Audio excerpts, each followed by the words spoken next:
It is 6:30, and I'd like to call this meeting of council to order and acknowledge that the city of Winkler is situated on Treaty 1 land, home to the Anishinaabe, the Cree, the Ojibwe, Dakota, and Dene peoples, the homeland of the Métis Nation. We respect the treaties that have been made on these territories and dedicate ourselves to a future based on respect for all peoples, moving forward to a harmonious, prosperous future together. Be it resolved that the agenda for the regular council meeting of February 10th, 2026 be adopted. Mover? Andrew. Second? Peter. We will note that we're missing a number of people around our table here. Don Friesen, Ryan Hildebrandt, and Marvin Flett are not in chambers, but Don Friesen is joining us via audio.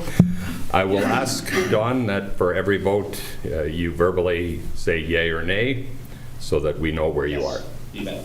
Thank you. Good. All in favor of the agenda as you see it? Yes. Carried.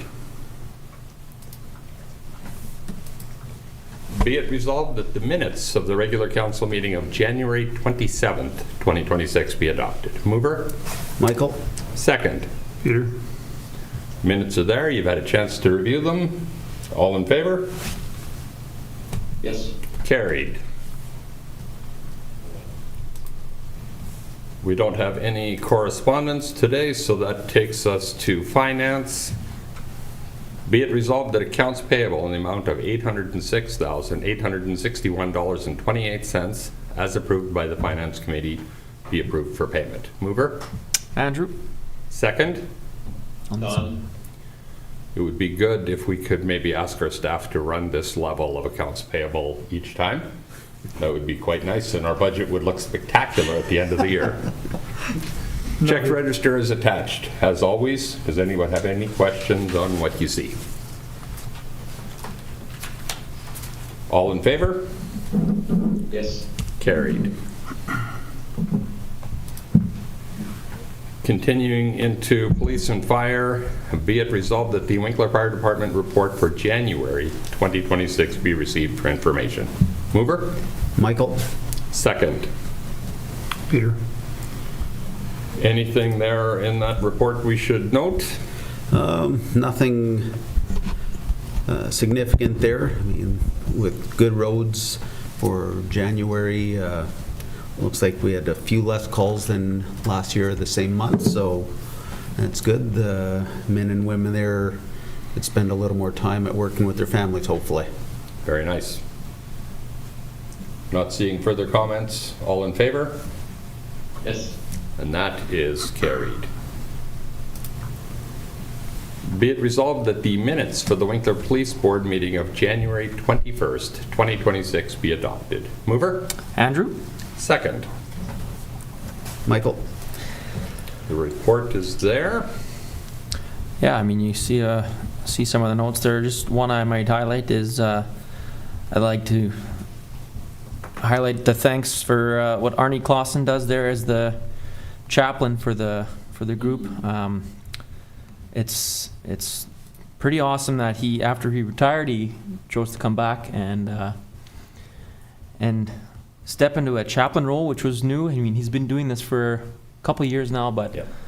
it's I'd like to think it's an important role, giving those guys each an option to to have any kind of discussion with him that they have on their heart, and very thankful that Arnie's willing to do that. Absolutely. That's great. I think conversations like that with somebody who understands exactly what you're dealing with are critically important. So, very nice. Yeah, these guys deal with all kinds of stuff, so hopefully this is a positive resource for them. Yeah. Excellent. Not seeing further comments. All in favor? Yes. Carried. We'll move down into planning then. Be it resolved that the following amendments be made to Schedule A of the Fees and Charges Bylaw number 2285-22. And they are listed there. Primarily, I believe it's the amendment to include $100 for non-supported water meter reading We as council supported that at our January 13th Planning Committee meeting. Jody, is there anything further there? Nope, not on that schedule. Not until we get to the next one. Yep. Okay. Comments by council? Nope. All in favor? Yes. And that is carried. Moving forward then, be it resolved that the following amendments be made to the Schedule A of Fees and Charges Bylaw number 2285-22. And in this instance, these amendments include clarification with respect to multi-vendor licenses being applied to events that contain 11 or more vendors. Again, this discussion was had and supported by council at the January 13th Planning Committee meeting. Any thoughts, finally? Well, we didn't have a motion, did we? Did I not ask for a mover and a seconder? My apologies. I'll ask for one now. I'll move it. Peter, second? Michael? Michael? Don? Don, you were a shade too slow. Yeah, I mean, this change we basically made for small events that this cost kind of. Was more fair. Right. Yeah. Okay. All in favor? Yes. Carried. That then takes us to delegations and public hearings. Be it resolved that this regular meeting of council recess for the purpose of holding public hearings. Mover? Andrew? Don? Andrew got the motion, Don got the second. All in favor? Yep. Carried. Yes. So Jody, if you would help us by going through the rules of this hearing? Sure. As with our other public hearings, we're going to open with a little bit of a introduction and overview of the application, and then we invite people for or against to come up to the mic and speak. We do ask that you come up to the mic and give us your name, because we do stream the meetings and we want everyone to be able to participate in that way. And any interactions would be with the mayor. That's about it, I think. Thank you, Jody.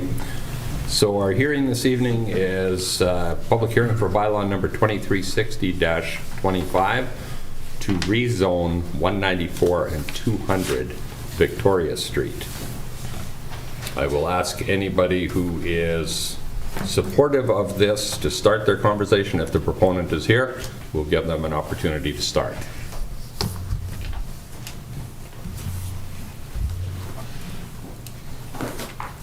Hi, my name is Peter Funk. Good evening, Peter. I've lived in Winkler since 1999, and in the last 10 years we've built 14 duplex units and 16 single-family homes in Winkler. I feel connected to Winkler's growth and success, as well as the blessings we've received. The nearly depleted options of building lots is what brings me here today. For this rezoning application, we did carefully consider our options. We did not go for a R3 zoning, as has been approved on Victoria Street in the past, but rather chose an R2 to make this an appealing apartment that even has a backyard, with each unit having their own green space. Our goal was not to make the most units out of the lot, but to make it suitable for the city and the neighbors. We talked to the neighbors and addressed their concerns by not making it a R3 densified apartment or a low-income area, by having 2 parking stalls plus garage per unit, by having 6 feet fence all around the property, by making low-level park lights, and having translucent windows on the 2nd floor. We see our apartment as a benefit to the community and city as a whole. We are ready and willing to work with city council staff to make this project happen. Thank you. Thank you very much. Is there anyone else here wishing to speak in support of this project? Anybody prepared to speak in opposition to this project? I understand we have somebody online.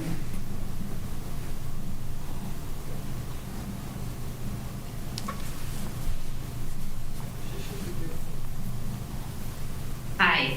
Hi Can there. you hear me? Yes, we can hear you now. Ange, I'll ask you to do the same as Jody mentioned earlier.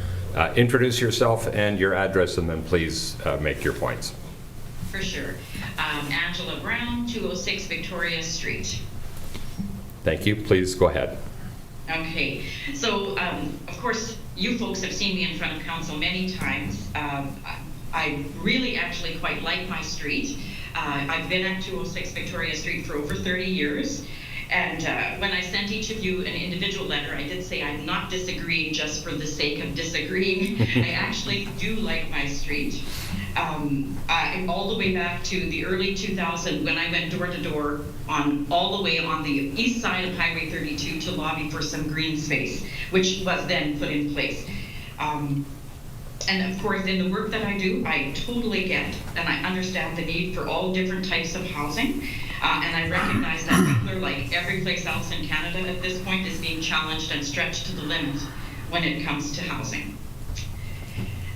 So when I first came in front of council, because I've been on my street so long, probably that was early 2000s, the first group that came and started with the yellow signs and asking for variances was Ken Weeb, looking for a variance to build a fourplex across the street from me, which is sort of in the middle of Victoria Street, not close to either end, but right in the middle.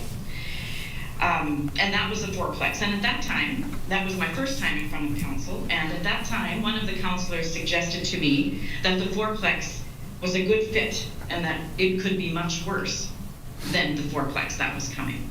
So, okay, I'm like, I get it. And so it passed, and we have the fourplex across the street. Since that time, we have our street, Victoria Street, has had a 25-unit apartment block built. It has had 2 long apartment blocks that are north and south, which add to another either 12 or 16 units. We have had, and at 182 Victoria Street, we have an apartment block which I believe is 9 units, but it could be more. We have the Glenberg apartments close to the highway, which are another 18 units. So in total, that's 68 units that have been created on Victoria Street, which was before 7 homes. There are now 68. And that is in the past 22 years perhaps. So looking at that, we have certainly recognized an increase in traffic, a huge increase with parking. If you come down our street during the day, it's relatively normal, but if you come in the evening, you will see a lot of parking on the street. When we originally, back in the early 2000s, when they built the fourplex, I don't believe there was any infill guidelines at that time. I think the infill guidelines came around 2013. So I think the city was kind of just starting to grapple with what was this going to look like. So since that time, of course, we've had so much development on our street. There's very few neighbors that I actually have left on my street when it comes to having conversation with folks that would oppose anything. Pretty much right around me is all developers, and I would think that probably about 75% of our street is now owned by developers. So the big pieces that I wanted to bring to council's attention related specifically to the infill guidelines was the location of these units, which are not on the outskirts of the street, but right in the middle of the street, not at either the east or west end. The privacy, the way I have looked at the proposed project, it appears to me that all the driveways would face my driveway. They would face east. And all of those windows at the top in a 2-story block would also face east, which is directly into my home and to my backyard. And if I understand correctly, I believe that would be 10 families looking into our home. The parking and traffic, again, recognizing that we do need more housing, but the amount of infill that has happened on our street already is significant. The removal of the large trees, talking about drainage, I don't know whether that will have impact or not, but the fact is that there is a huge batch of trees right in the middle of the front of this property, so it would be at the north end. And so the removal of those trees, I'm not sure if anyone could predict what would happen. I think finally, I think one of the the most important pieces that doesn't necessarily fall in the infill guidelines is the creation of a section of a community that will have social vulnerabilities, the fact that you have so many newcomers, transient people, people won't know their neighbors. The whole community in that area becomes vulnerable because of that, and that whether that looks like crime, whether that looks like poverty. This was the first year, this summer, where we had someone sleeping on the park bench in our park consistently over a few nights. I think more consultation is needed, talking about the density and the design of this project. And that's it for me. Thank you, Ange, for your comments. Does anyone on council have questions of Ange? Or comments that you would like to make to her? Hi, Ange, Peter Fraser. Just wondering, the 68 units you talk about, does that include these 10? It does not. Okay. This would be an additional 10. It would. And I'm not opposed, actually, to infill on that site. Like, I'm happy to have more conversation. This design in particular does not seem, for me, is not a good fit, especially around privacy. Okay, thank you. Don Friesen, any thoughts? No. Okay, Not right now. that's fair. Have some later on, some comments, yeah. No, that's fair. There is a second objection. We've received a letter. Jody, if you don't mind maybe reading it into the minutes here so that we understand it, if you could. Sure. Could I just ask one quick question? Yes. Are these saleable units or for rent? For rent, okay, thank you. The proponent responded that these would be units to be rented. Please, Jody. Okay, I'll read this letter. It is from Megan Clausen from 155 Victoria Street. Dear Mayor and members of City Council, I'm writing to oppose the rezoning application. She gives the numbers, being an amendment to the Winkler zoning bylaw. I have had an opportunity to review the proposed project for the lots and am opposed to that as well. I live at 155 Victoria Street and have lived on this street since 1992. There have been many changes made on my street since then that I have been opposed to. The purpose of my letter is not to disagree with the developer or City Council. It is to inform all individuals involved in making this decision what a long-time resident and homeowner sees as disadvantages to yet another unwanted apartment complex. I am concerned about what this will look like down the road for those of us that still own a single resident dwelling. I believe this will only decrease the value of our properties. A family looking to buy a house to live in will not consider a house down Victoria Street because it is not desirable. No one will want to buy a house surrounded by tall buildings, bright lights, and a high volume of traffic.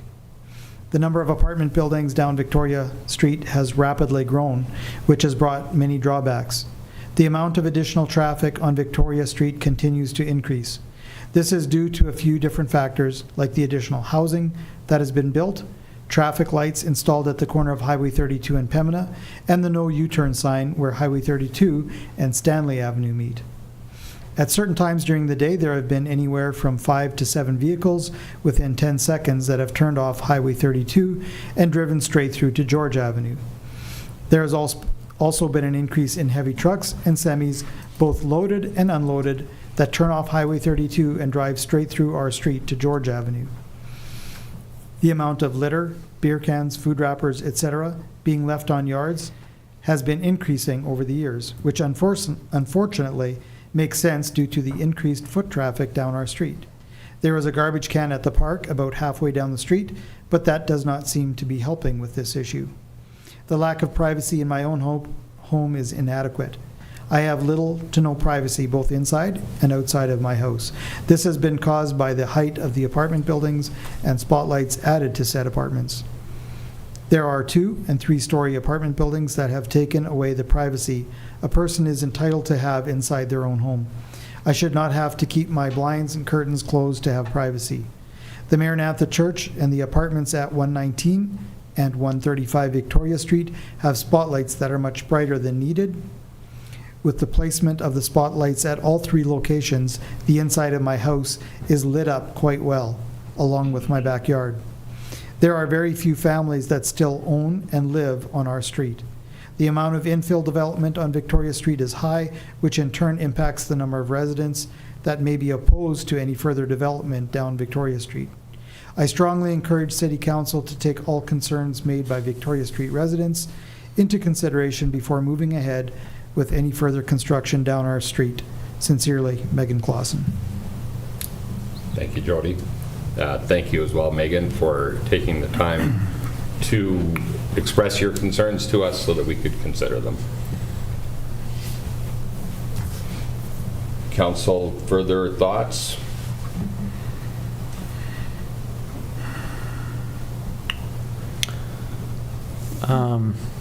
Is the zoning map updated online?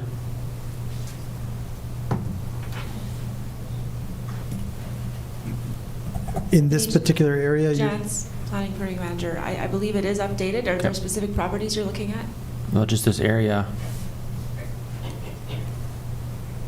It looks like 238, 224, 182, and 158 are all R2, and then 197 is R3. Is that correct? Yep, Okay. that is correct.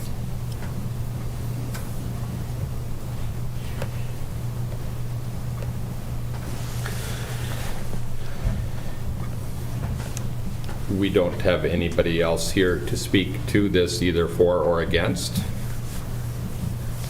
We don't have anybody additionally online.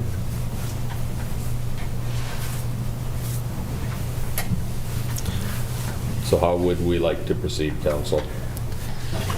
We often talk about ownership making good community.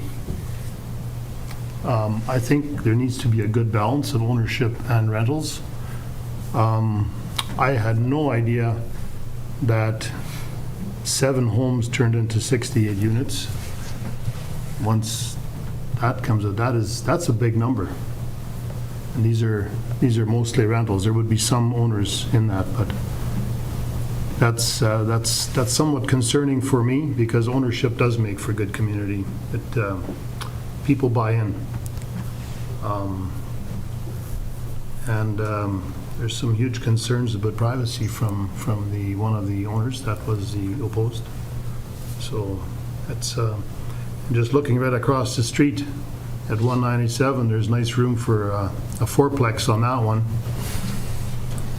Might be more appealing for the neighbors if that was here as well. So just some thoughts.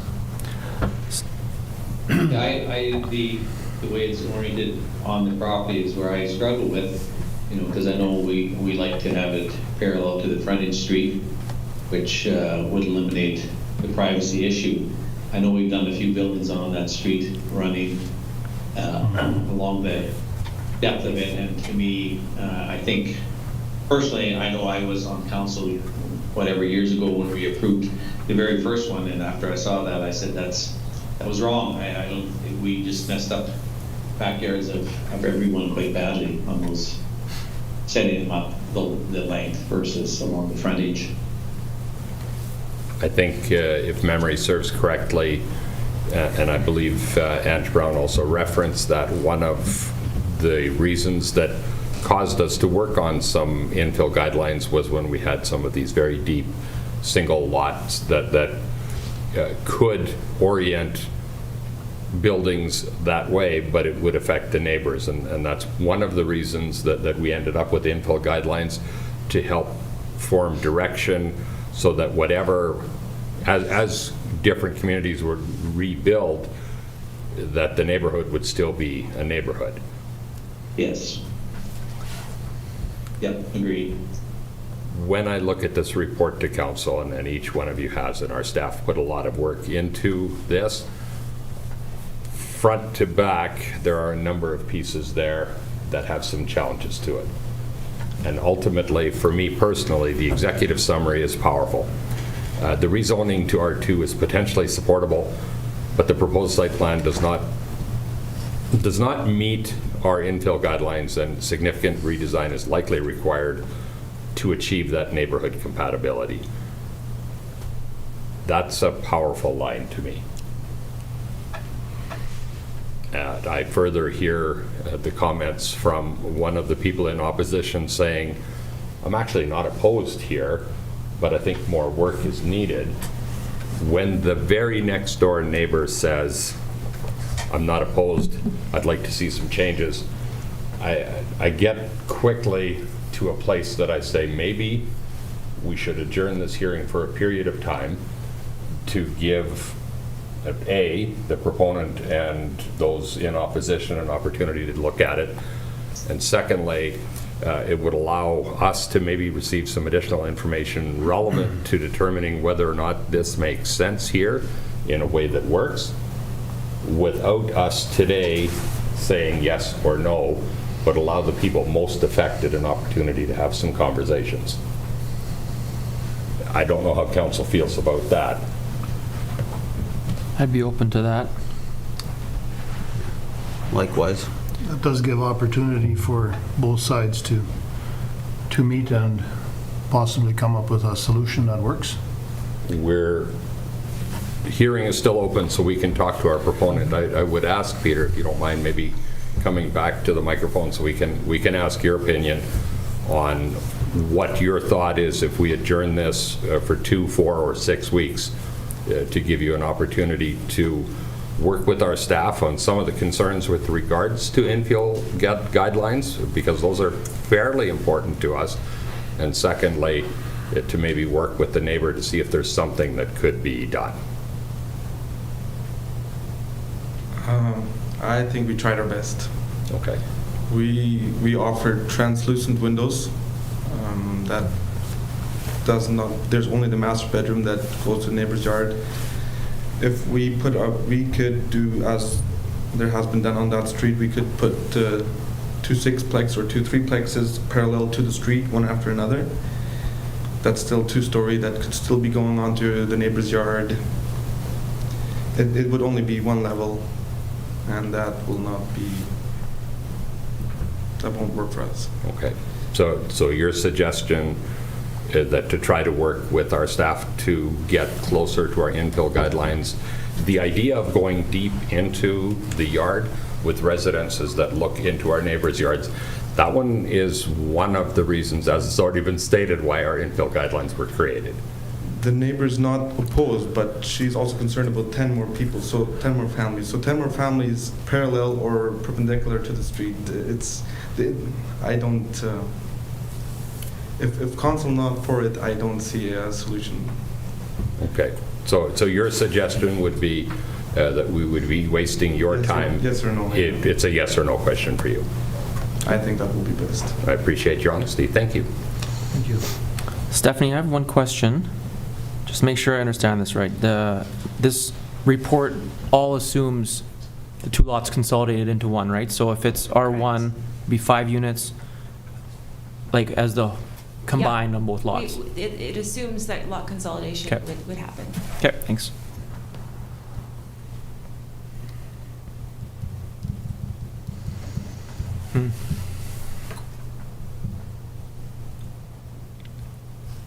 So council, what is your thought? Our proponent would prefer that we don't adjourn. His feeling is that there may not be many other options.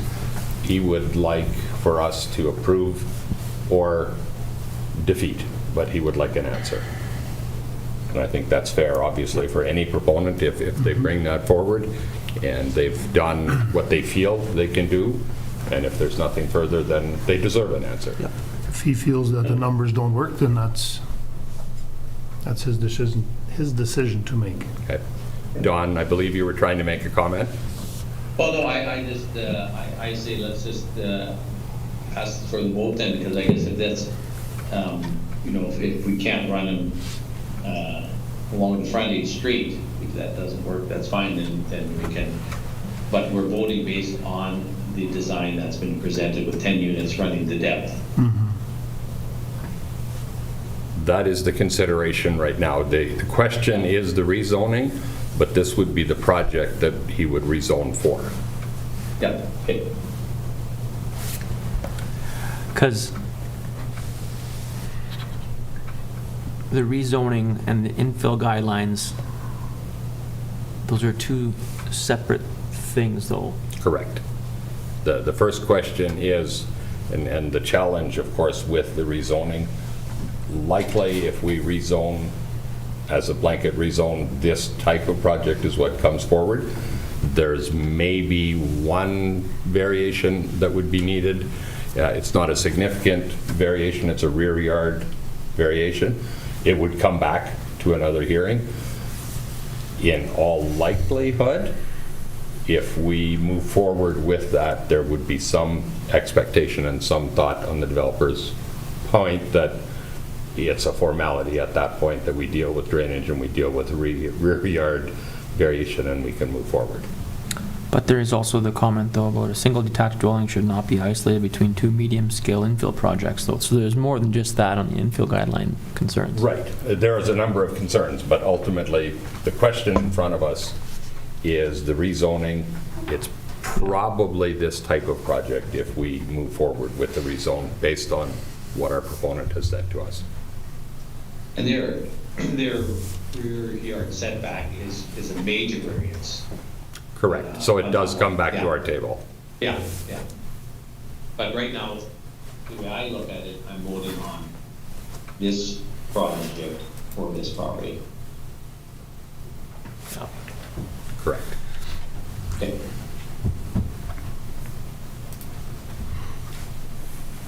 So I guess our first step would be Close the hearing and then, close the hearing and then put the motion on the floor.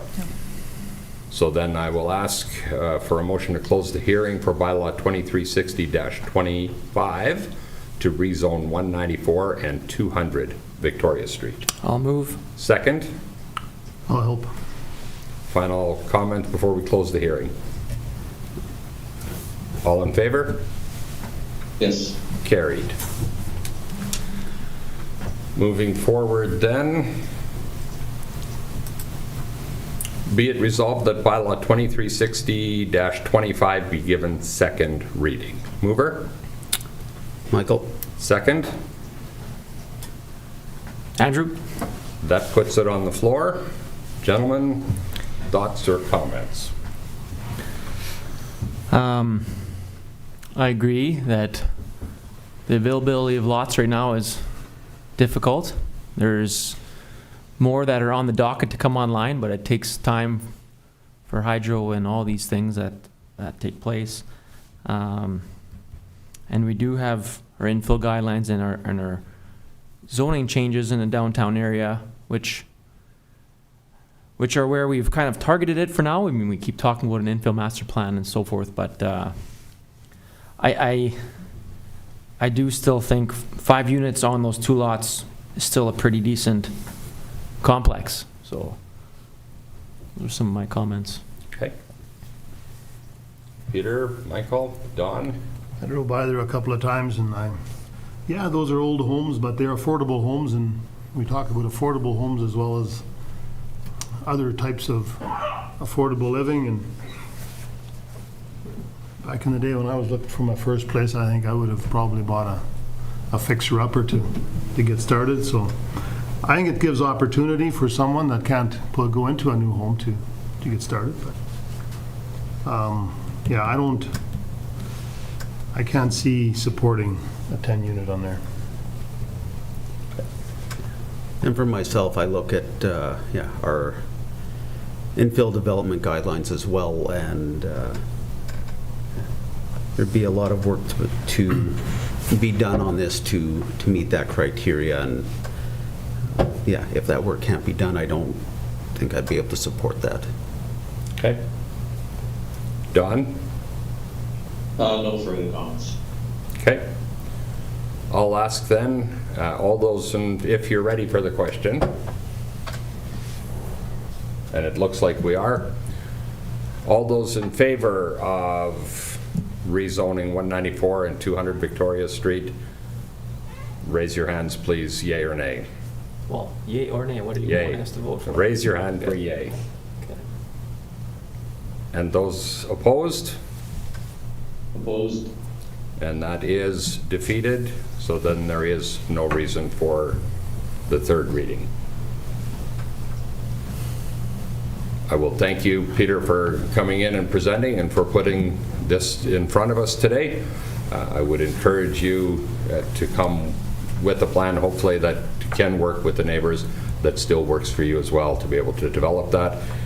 We are desperately in need of housing, and we very much appreciate people who are interested in coming forward with plans. If in fact you're looking to redevelop, the infill guidelines are quite important to us, because the redevelopment of our communities, whenever possible, should feel like the rest of the community.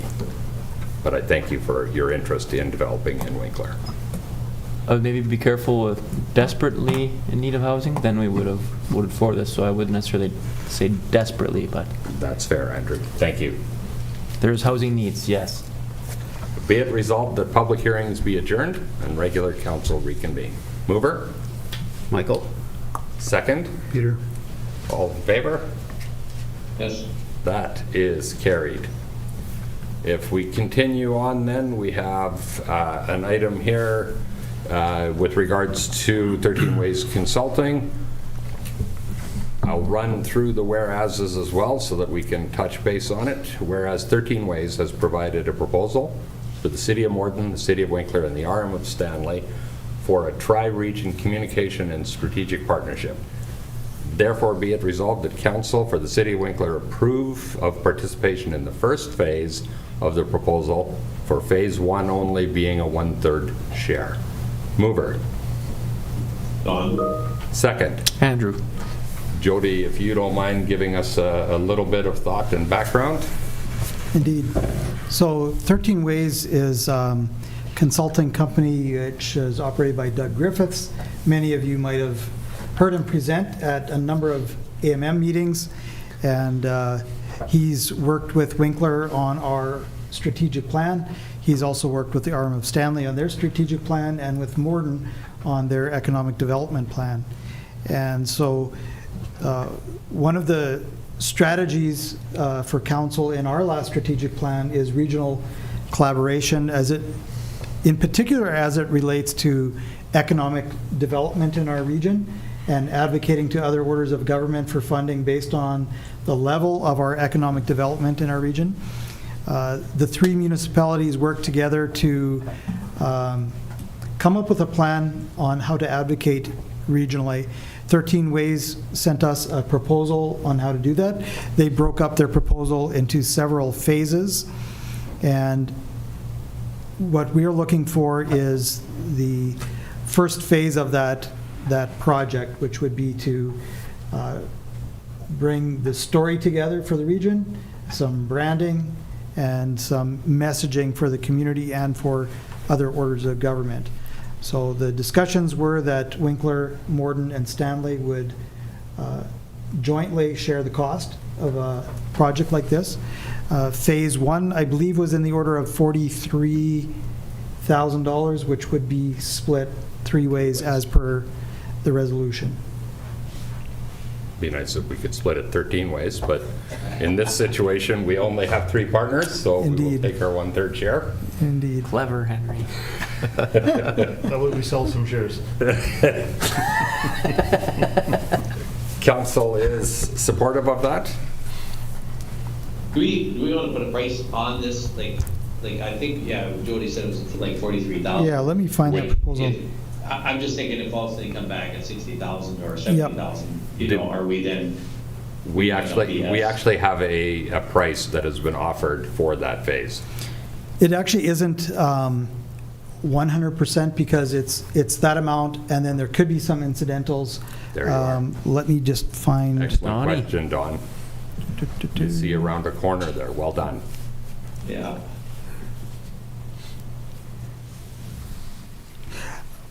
Part of the I'm supportive of the idea, don't get me wrong, but it's just, part of the point is that we won't be able to have an exact number because some of that depends on travel.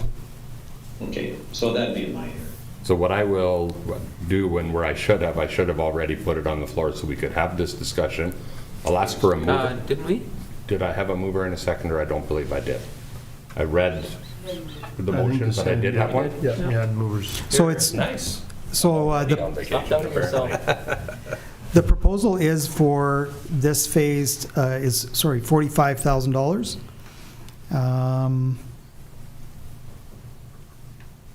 Like I say, the only other, the project cost will not be more than that. The only other thing would be the travel. Some other So if incidentals. we ask them to come up more often than what they think, or what? Correct. Okay. Does it make sense if it's 45,000 three ways, does it make sense that we cap our participation at $20,000? Yeah, I think you could say an up to, which I think would be a good approach. Or the mover and But do second? they, Then they're gonna see that and they're gonna wanna go. no, I'd like to see, why don't we just put the 45,000 plus plus travel and incidentals, whatever. I'd be happy with that. And I think that's the quote, correct, Jody? I'm just looking through it again now, Please. just to make sure. For sure, phase one is 45,000. I'm just looking for the other part.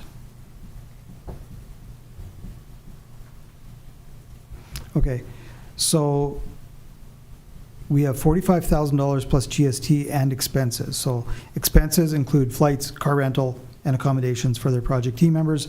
All expenses will be submitted with receipts and will not exceed 10% of the project value. Even better than anticipated. Perfect.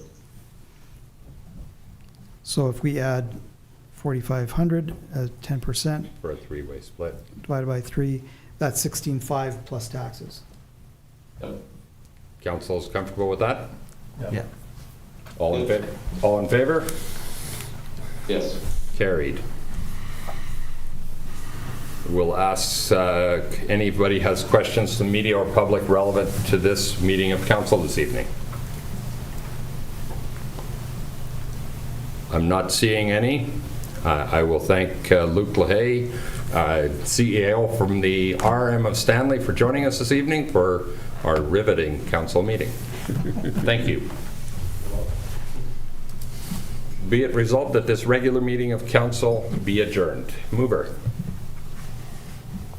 Waiting for Dawn. Yeah, Don. I'll second. Seconds. Peter seconds. All in favor? Yes. And we are adjourned.